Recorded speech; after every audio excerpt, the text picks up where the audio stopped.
ચાણસ્માના ઇટોડા ગામે નીચાણવાળા વિસ્તારોમાં ખેતરોમાં પાણી ફરી વળતા કલેક્ટર સહિત તંત્ર સ્થળ પર પહોંચીને પાણી નિકાલની કામગીરી હાથ ધરી હતી।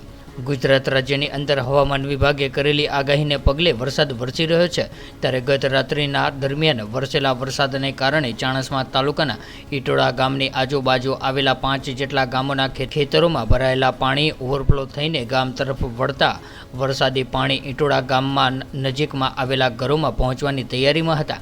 ત્યારે ગામના લોકો દ્વારા તંત્રને જાણ કરતા જ પાટણ જિલ્લા કલેક્ટર સહિત ચાણસ્મા મામલતદાર ભગવતીબેન ચાવડા, તાલુકા વિકાસ અધિકારી બીલાબેન પટેલ, નાયબ મામલતદાર, વિસ્તરણ અધિકારી, તલાટી કમ મંત્રી, પ્રાંત અધિકારી સહિત સિંચાઈ વિભાગના અધિકારીઓ સ્થળ ઉપર દોડી આવ્યા હતા અને કેનાલ તોડીને પાણીનો નિકાલ કરવાની કામગીરી હાથ ધરવામાં આવી હતી। તેમજ અસરગ્રસ્ત વિસ્તારો નીચાણવાળા વિસ્તારમાં પાણી ભરાઈ જવાની તૈયારી છે, ત્યારે તેવા પરિવારજનોને પ્રાથમિક શાળાની અંદર સ્થળાંતર કરવામાં આવ્યા હોવાનું ચાણસ્મા મામલતદાર ભગવતીબેન ચાવડાએ જણાવ્યું હતું।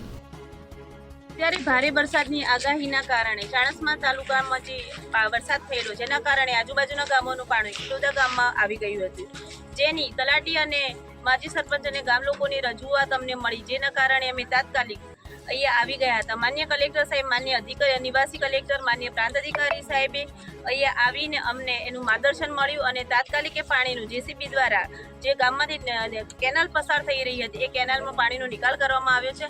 હાલમાં પાણી ઓસરી રહ્યું છે અને એવી કોઈ ગામમાં કોઈ જાનહાનિ થઈ નથી। જે લોકોમાંના ઘરોની આજુબાજુ જે પાણી ભરાઈ ગયા હતા જેના કારણે એ લોકોને અમે શાળામાં સ્થળાંતર કરાયેલું છે।